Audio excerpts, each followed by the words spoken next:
So why am I doing this? I am doing this because I have you in mind. I am doing this because I know that you can gain access to the same opportunity and privilege that I have.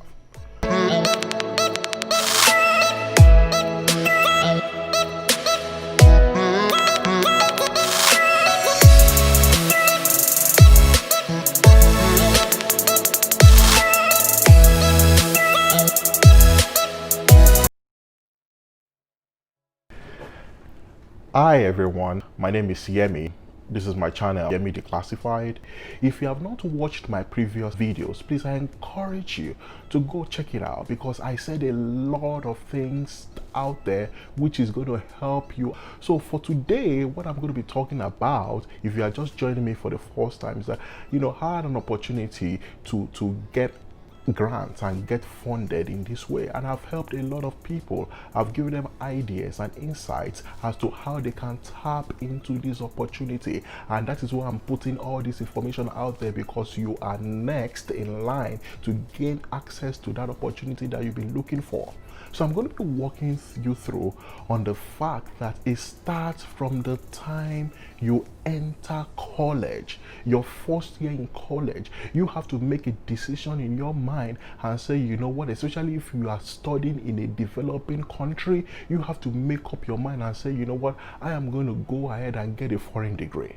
And I'm going to be talking more about that, but let me just walk you through some of the steps you need to take from the time you enter college, all throughout the time from your first year college to your final year. The most important thing you have to pay attention to is your grades, because your grades matter.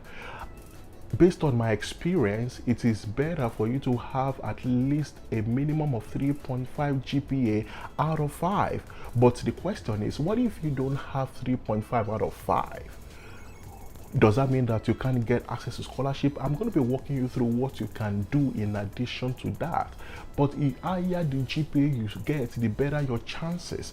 I don't have a perfect score GPA. Some have 3 out of 4 if you are having a US education.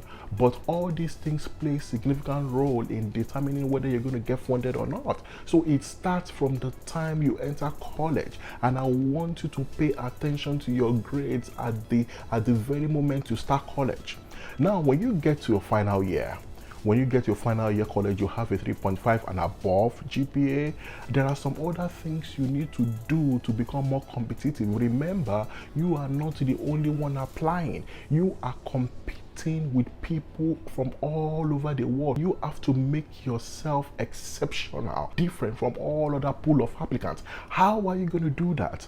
One thing I want you to notice this: if you are stuck with your professors in Nigeria and you are thinking that they are going to help you get a foreign degree, let me tell you this, that is not going to work. It was when I got to the United States of America, precisely when I got to Cornell University, which is one of the prestigious Ivy League universities in the world, I saw the gap in thinking, I saw the gap in knowledge, I saw the gap in between the way I was taught while I was in the developing world and the way things are in the developed world. I made a decision right there and I said, I am going to come back and get a foreign degree. In Nigeria, you have to come up with money to pay your tuition. You don't have to do that there. If you can listen to all my videos, you have to pay money for research. I've had people had to break a bank in Africa because they want to pay for their research work. They don't do that here, especially if you're in STEM field. All expenses are all paid. I am telling you, there are better opportunities out there which I have enjoyed, which you also can enjoy. So other things, when you have made a decision that you want to get a foreign degree, what are the other things you need to do? Other things you need to do is that you need to ask yourself, look at universities or in Nigeria or universities where you are studying. Look around and see, is there any collaborative project? Is there any collaborative project or funded projects between that university and universities in the developed world? Because that plays a huge significant role, because when you have a collaborative project, there is every chance that the principal investigator or the professor that is involved in that project, who is in a US based institution, will probably fly to Nigeria or fly to any institution in which you are, and you can have an opportunity to talk to him. You can have an opportunity to speak to him. You can discuss your ideas and you become motivated, and you can share your thoughts and even get up to the point and tell them that, sir or ma, I looked at your research work, I enjoy what you do. How can you help me out to get out of this university so that I can explore the opportunities that are out there in your lab, in your country, in the United States of America? These people are free. They are very, very open to help you out to be all what you want to be. In other words, to get funded projects and get a scholarship. So take advantage of any collaborative project. Let me tell you something, the collaborative project might not even be in an area, or you might not even be part of the team that are working on the project. Look for a way to squeeze yourself into the team so that you can have an opportunity to speak to those principal investigators concerning that project that are teaching or doing research in US-based universities. The reason why this is important is because even if they can't give you a spot, even if they can't bring you to their lab, even if they can't get you a scholarship, these people know someone that has the opportunity, that has the capability to be able to get you what you want. So I am talking about you maximizing the opportunity you have in having conversation concerning your future, concerning scholarship with collaborative projects. So the power of collaborative projects in your school is very, very important. Other things that you need to understand is that what if you don't have up to 3.5? And what if you have 3.5 and above? What are the other things that can make you exceptional? You see, there are some, if you are studying in a developing country, you realize that there are a lot of tools and techniques that we haven't even heard at all. There are a lot of equipments that we don't have that are present in the developing world. Let me tell you this, you can take advantage of the internet. There are ways in which you can gain access to the tools, and you can learn the tools and techniques. You can learn a statistical tool. Teach yourself how to code in R. Teach yourself how to code in Python. Teach yourself how to code in Perl. Teach yourself any programming language. Teach yourself on the techniques and the tools that are needed or important in your field. This is why it is important. It is important because by the time you are putting your CV out there, you can put a section there about skills that you possess, added skills. Then you can list all the things you learned on YouTube. You can include all the skills you've learned on whatever platform in which you have learned all those things from. This is very important because it is not a function of what you tell that makes them get you funding. It is a function of what you show. You need to show them and not tell them what you can do. You need to show them what you have done. And by putting all those things on your CV, on your resume, it's going to resonate in the hearts and minds of the PI.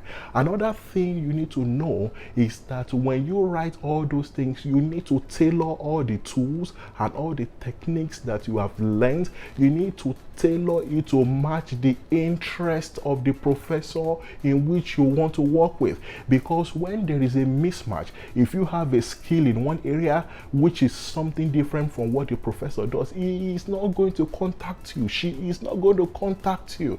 The reason why she's not going to contact you is because there is a particular skill that is needed, that is required, that is being used in their lab. How can you get those skills in the first case? Go and read their published works. Go and read their research works. And by so doing, you can gain access into how you can tailor your skill set to match the interest of your prospective lab or the prospective professor that wants to bring you in.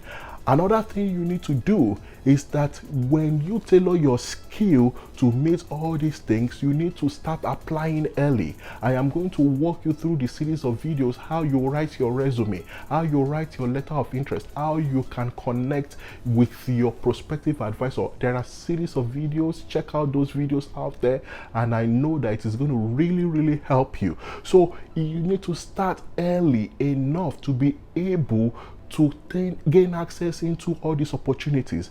You can go ahead, and if you want to take GRE, you can go ahead and do GRE. In my next video, you will see how everything you need to know about GRE. So I'm going to be walking you through all this. So the earlier you start applying, the earlier you start contacting them, the better it is for you. I'm going to walk you through how you can contact them, ways in which you can write your letter. By the time that they read your letter, they'll be like, wow, this is the person I'm looking for. So those wow moments you can, because I have done this before. And let me just motivate you, for some of you out there that are thinking that, oh yes, it is not possible for you to do this. Let me tell you something: whatsoever the mind of a man can conceive and believe, he can achieve.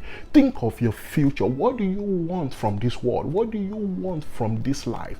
Think about your children. You want your own children to have a better life than you are, and that is why you have to do everything possible. You want a better life for yourself. That is why you need to get out and embrace all the opportunities that are out there by you looking at, checking all the videos. I am going to walk you through all the skills that is needed for you to attract the opportunity that you need. So once again, I want to challenge you. You can do it. I know even if your GPA is dropping right now, you can still make that 3.5 and even make more, so that you can attract the opportunity, so that you can gain access into this opportunity of how you can get funded on your studies. So people, that is all I want to say today. Watch out for my next series of videos, because I have a lot of things to still share with you. Feel free to drop a question in the comment section. Thank you so much. Check my next series of video. Feel free to subscribe to my channel. Please share my video, click the like button, and I would see you next time.